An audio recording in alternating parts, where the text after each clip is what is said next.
Hey everyone, welcome back to Big Strong Book. I'm Reed, and today we're going to be discussing Chapter 9 from Stone of Farewell, Cold and Curses. So this is, I think, far and away not only the longest chapter in this book, but it might be the longest chapter in the series. Nevertheless, I'm going to try to keep this video as straight and to the point as possible, even though I know I can. I have a tendency to meander during these. So we start with the group, the Exodus from Naglamund, as they come across Lelith and Jaloe. So we knew that Jaloe had communicated with Simon using Lelith almost as a, I don't want to say waypoint, but almost as just a means to communicate. She communicated through Lelith as Simon kind of felt her within the dream. And Jaloe tells them that it's clear the Norns are reluctant to slay the group.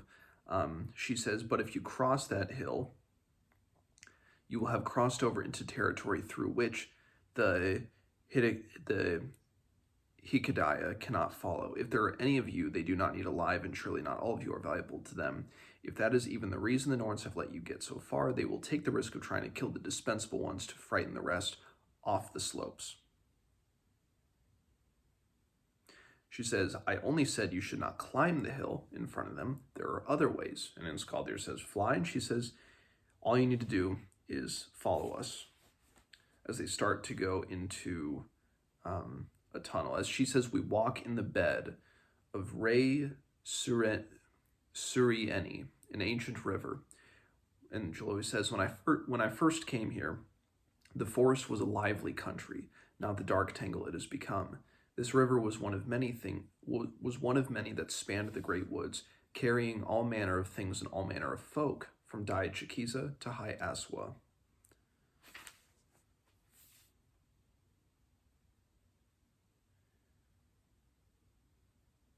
And as they're continuing through this riverbed, they hear a voice saying, you who would flee, you must surrender now. We have spared you thus far, but we may not allow you to cross through. We will destroy you all. Aid and preserve us, says Duchess Gutrun, and I'm sure she echoes the sentiments of the rest of the group. And so they start to run as hard as they can as they continue into the tunnel, and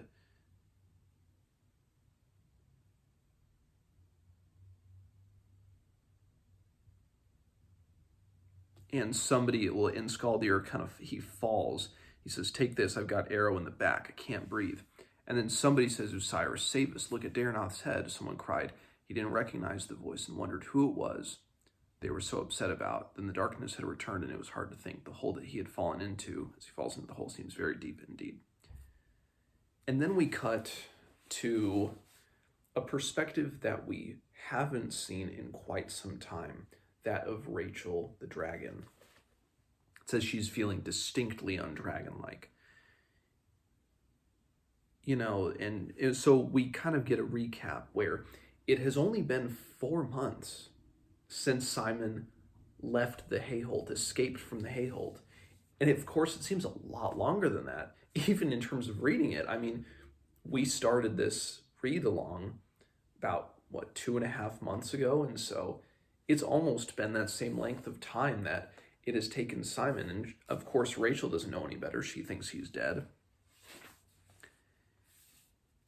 And when kind of this internal monologue that is this section, she says, in fact, it was still hard to believe he was dead. Nothing could have survived the firing of the doctor's quarters. And it says, a cloud, as we know, had descended on her beloved Hayholt, a fog of discomfort that crept into every corner. The battle against untidiness and dirt had swung against her, becoming lately a thoroughgoing rout.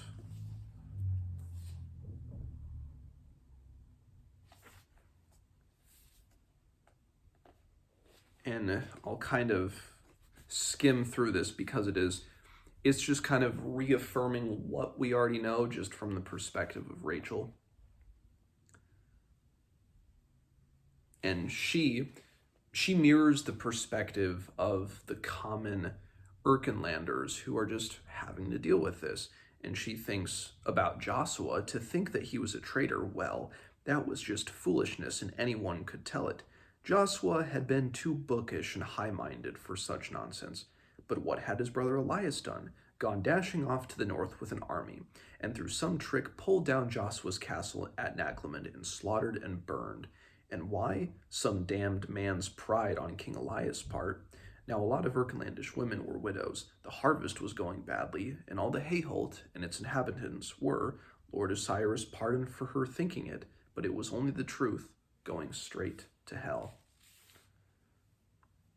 And she sees priorites going through a gate with a company of soldiers, and that's where her perspective ends.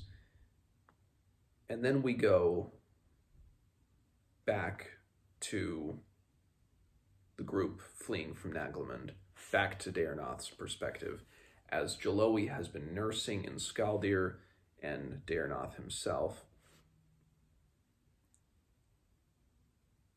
And Jaloe says, "Where do you think to go?" So you have escaped the vengeance of the Norns, kind of crossing the barrier where they won't go. "Where will you go?" she says. And he says, "I've not thought of anything but winning our way to safety. I suppose if this is a place of refuge against the demons, as you say, we should stay here."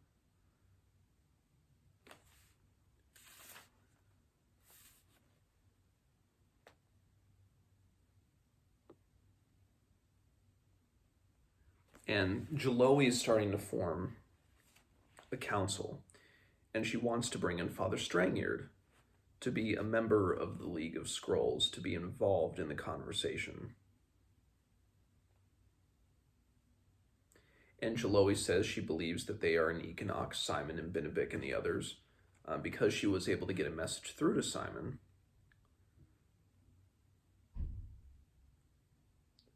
And she says, "What have you found of the other two swords?" And Father Strangyard says, "Well, we know King Elias has sorrow. Miniar seems never to have left the Hayholt, so 2 of the swords are in the company of the enemy."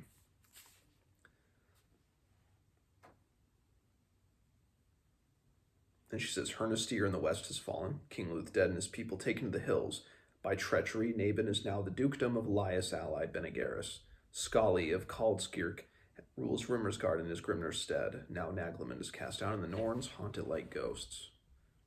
Aldehuerte Forest is free, but it is not a place for men to come together in resistance, except perhaps in the last hope."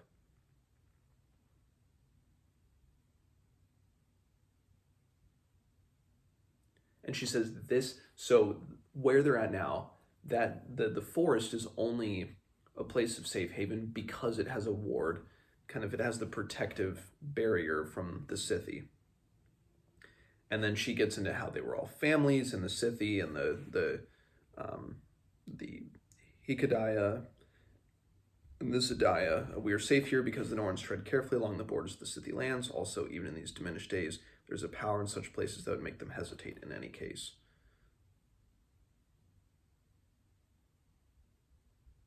So she is saying, out here, beyond the forest to the east, runs the meadow of the High Thirthings. There, near the site upon which the ancient city of Enki-A Shaose once stood, along the border between woods and grassland, is the place where Norns and Scythi parted ways forever. So a little more into what the Stone of Farewell is, Siswadra. And she says we would be safe there for time. So they would have to kind of make their way around the Thirthings to get there. And she says we need time to solve the mystery of the 3 great swords and find a way to fight the menace of the Storm King.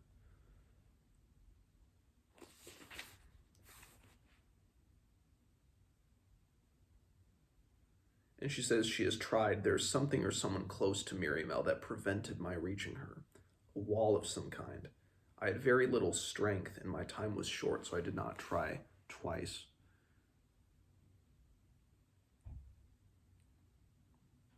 So they have to cross the Thirthings. And Vorsheva,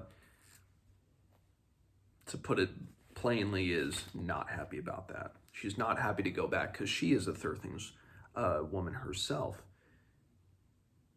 And Joshua says, the lives of all are in my hands and on my soul, men, women, children, hundreds dead in the ruins of Naglamund.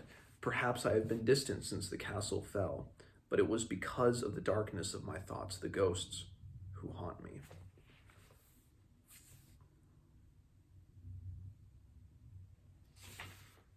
So then we cut to Miriamel making their way onwards, and as they're kind of trying to wrap their heads around all the stuff that they saw with the fire dancers. And they get to the Sankellen Adonitis. And that there's the Sankellen Mahistrevis, which is where Bene Gesserit is, and the Adonitis, where Lector Ranison is.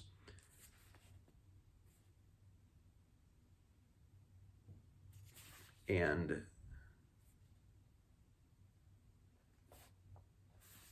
she and Miriamel asks Dinavin who was Cadrak, and he says, Cadrak, he was a holy man once, and not just in dress, but we will speak of your companion another time. But she's going to meet the lector. He says, the lector wishes to know everything. He says it is because the weight and responsibility of Mother Church are upon his shoulders, and his decisions must be informed ones.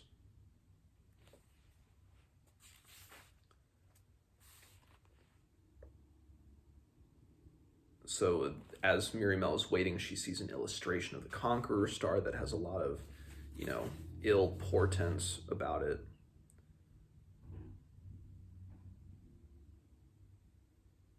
And she hears them, Ranison and Dinavin, talking about potentially offending Elias, and that they shouldn't do it. And they're in there with Veligus as well, as she can kind of see them through she can see kind of a sliver of light into the room beyond. And so Miriamel meets with Lector Ranison.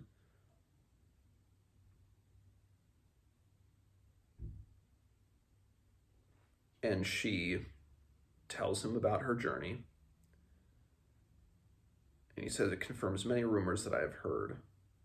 Lord Osiris, grant us wisdom. Why can men not be content with what they have? And he says, so much to think about when she was finished, and so many dreadful questions unanswered. This lends an even more ominous air to the news I received yesterday. What news is that, sacredness? Elias is sending priorates to see me. His ship arrives tomorrow from the Hayholt.